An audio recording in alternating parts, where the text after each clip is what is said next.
Hello viewers, welcome back to tax digest. मैं हूं मधुमिता। तो आज के इस वीडियो में मैं शेयर करूंगी आप लोगों के साथ ITR 4 असेसमेंट ईयर 2021 जो कि अवेलेबल है फॉर ई फाइलिंग। तो जैसे कि असेसमेंट ईयर 2020 का ITR 4 जो है वो अवेलेबल हो चुका है। अगर आप लोग चाहे तो इसे एक्सेल फॉर्मेट में डाउनलोड करके अपलोड कर सकते हैं या फिर आप लोग इसे डायरेक्ट ऑनलाइन सबमिट कर सकते हैं। तो यहाँ पे मैंने अपना पेन लॉगिन कर लिया है। लोगों को ई फाइल चूज करना है, फिर इनकम टैक्स रिटर्न, यहाँ पे असेसमेंट ईयर सिलेक्ट करना है 2020-21। ITR फॉर्म जैसे कि ITR 1 और 4 अवेलेबल हुए हैं अभी तक, तो ITR 4 को सिलेक्ट करना है। फिर फाइलिंग टाइप ओरिजिनल या फिर revise return, then submission mode prepare and submit online. यहाँ पे देखिए the following details shall be prefill in ITR form. ये सारे डिटेल्स जो है ये ऑलरेडी आपके फॉर्म में प्रीफिल रहेंगे। और बैंक अकाउंट डिटेल्स में जाके आप लोगों को एक बैंक अकाउंट इसमें से सिलेक्ट करना है और इनमें से कोई एक बैंक अकाउंट आप लोगों को, अगर आप लोगों ने कोई रिफंड क्लेम किया हो तो उसके क्रेडिट के लिए एक अकाउंट आप लोगों को चूज करना है। कंटिन्यू, फिर यहाँ पे आई एग्री, देन फिर कंटिन्यू। ITR 4 कौन फाइल कर सकते हैं ये जानना बहुत जरूरी है। तो ITR 4 के ऊपर मैंने एक डिटेल वीडियो अपलोड की है मेरे चैनल पे। ITR 4 कौन फाइल कर सकते हैं, कौन नहीं फाइल कर सकते, और इससे रिलेटेड कुछ इंपॉर्टेंट इन्फॉर्मेशन मैंने आप लोगों के साथ शेयर किया है। वीडियो का लिंक मैं डिस्क्रिप्शन बॉक्स में मेंशन कर दूंगी, अगर आप लोग चाहे तो वहां पे जाके इसे चेक कर सकते हैं। इंस्ट्रक्शंस में आप इसे थोड़ा सा पढ़ ले पहले। फिर आता है जनरल इन्फॉर्मेशन। यहाँ पे जैसे कि जनरल इन्फॉर्मेशन यानी कि आपका जो पर्सनल इन्फॉर्मेशन है वो यहाँ पे शो करेगा। आपका एड्रेस, आपका नेम, पैन नंबर, फिर आधार नंबर, ये सारे यहाँ पे प्रीफिल रहते हैं। Email ID, phone number. तो अगर आप लोग ऑन और बिफोर ड्यू डेट फाइल कर रहे हैं तो ये सेक्शन चूज करना है। अगर आप लोग आफ्टर ड्यू डेट फाइल कर रहे हैं तो 139(4) इस सेक्शन को आप लोगों को सिलेक्ट करना है। अगर आप लोग रिवाइज रिटर्न कर रहे हैं तो इस सेक्शन को चूज करना है, या फिर अगर आप लोगों ने कॉन्डोनेशन रिक्वेस्ट किया है तो ये सेक्शन आप लोगों को चूज करना है। इसके बाद जो ये पार्ट है, ये पार्ट मैंने जब आप लोगों के साथ ITR 1 को शेयर किया था तभी भी मैंने ये पार्ट आप लोगों के साथ डिटेल्स में डिस्कस किया था। इस पार्ट को न्यूली इंसर्ट किया गया है। So, are you filing return of income under 7th proviso to section 139(1) but otherwise not required to furnish return of income? यहाँ पे एक नोट दिया हुआ है, to be filled only if a person is not required to furnish a return of income under section 139(1) but filing return of income due to fulfilling one or more conditions mentioned in 7th proviso to section 139(1). तो इस part को आप लोगों को तभी select करना है yes और no बोल के, अगर आप लोग 7th प्रोवाइजो टू सेक्शन 139(1) के किसी भी एक कंडीशन को फुलफिल करते हैं। तो 7th प्रोवाइजो टू सेक्शन 139(1) के 3 कंडीशंस कौन कौन से हैं? पहला है, have you deposited amount or aggregate of amount exceeding ₹1 crore in one or more current account during the previous year. अगर यस है तो आप लोगों को यहाँ पे यस सिलेक्ट करना होगा, फिर यहाँ पे अमाउंट मेंशन करना होगा। सेकेंड कंडीशन क्या है, have you incurred expenditure of an amount or aggregate of amount exceeding ₹2 lakhs for travel to a foreign country for yourself or for any other person। अगर ये भी yes है तो यहाँ पे आप लोगों को yes सिलेक्ट करके यहाँ पे अमाउंट फिल करना है। नंबर थर्ड कंडीशन क्या है, have you incurred expenditure of amount or aggregate of amount exceeding ₹1 lakh on consumption of electricity during the previous year. इसका आंसर भी अगर yes है तो यहाँ पे yes टिक करके आप लोगों को यहाँ पे अमाउंट फिल करना है।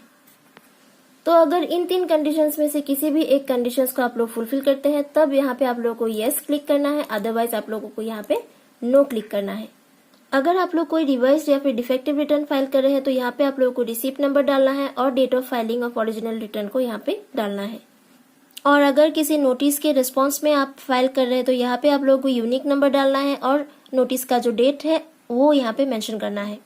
उसके बाद आता है whether this return is being filed by representative SSC, if yes please furnish following information. क्या आप किसी रिप्रेजेंटेटिव एसएससी के द्वारा ये रिटर्न फाइल कर रहे हैं? अगर यस है तो यहाँ पे यस सिलेक्ट करके बाकी के इन्फॉर्मेशन यहाँ पे फिल करने हैं।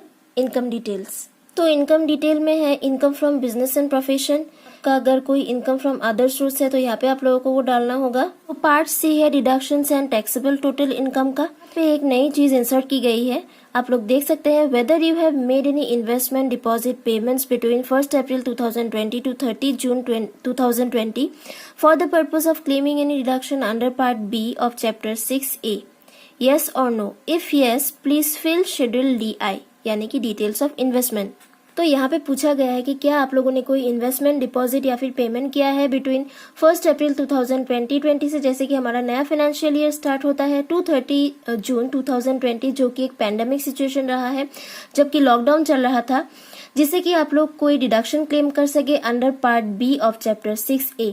अगर यस है इसका आंसर तो आप लोगों को शेड्यूल DI जो कि है डिटेल्स ऑफ इन्वेस्टमेंट वो फिल करना होगा।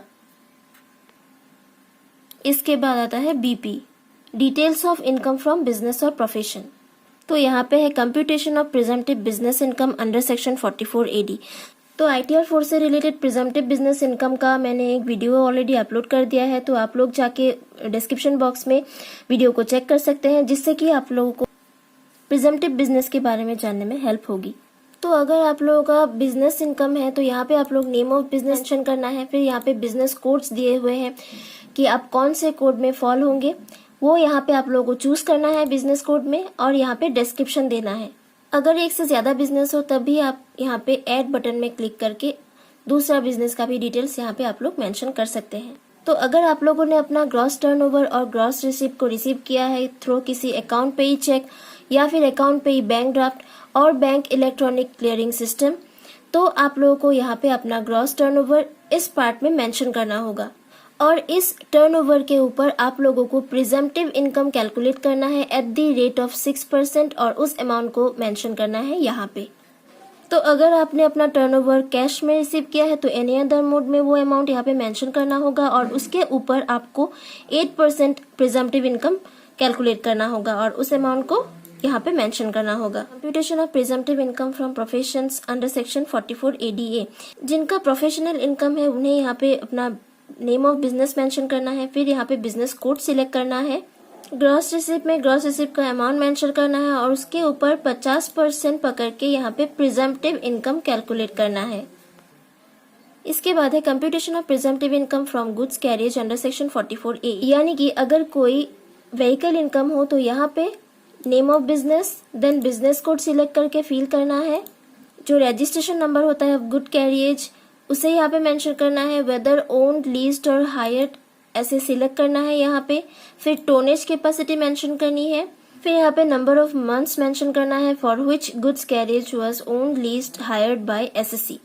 देन यहाँ पे प्रिजम्पटिव इनकम कैलकुलेट करना है under section 44 AE for the goods carriage. Information regarding turnover gross receipt reported for GST। अगर आप लोगों ने GST नंबर लिया हुआ है तो यहाँ पे आप लोगों को GST नंबर मेंशन करनी है, और यहाँ पर एज पर GST रिटर्न अपनी टोटल सेल मेंशन करनी है। इसके बाद यहाँ पे फाइनेंशियल पर्टिकुलर्स ऑफ बिजनेस आपको एक एक करके यहाँ पे डालना है।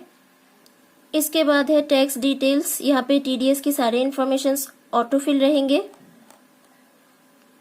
इसके बाद आता है टैक्सेस पेड एंड वेरिफिकेशन, यहाँ पे आपने कितनी एडवांस टैक्स पे की है, फिर TDS कितनी क्लेम की है, ये सारे इन्फॉर्मेशन, या फिर आपको रिफंड कितनी मिलेगी, ये सारे इन्फॉर्मेशन आपको इस पार्ट में शो होगा।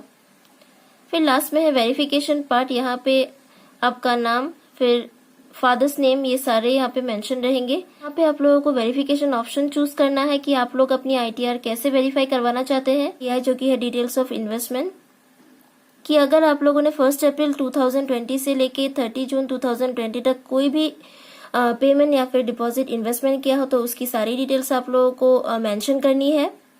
फिर इसके बाद है शेड्यूल 80D, अगर ये पार्ट आप लोगों के लिए एप्लीकेबल है तभी आप लोग इसे फिल करें।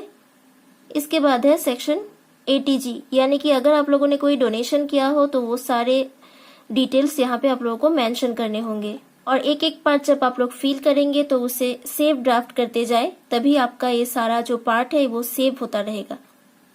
तो ऐसे आप लोगों को ITR 4 को फिल करना है।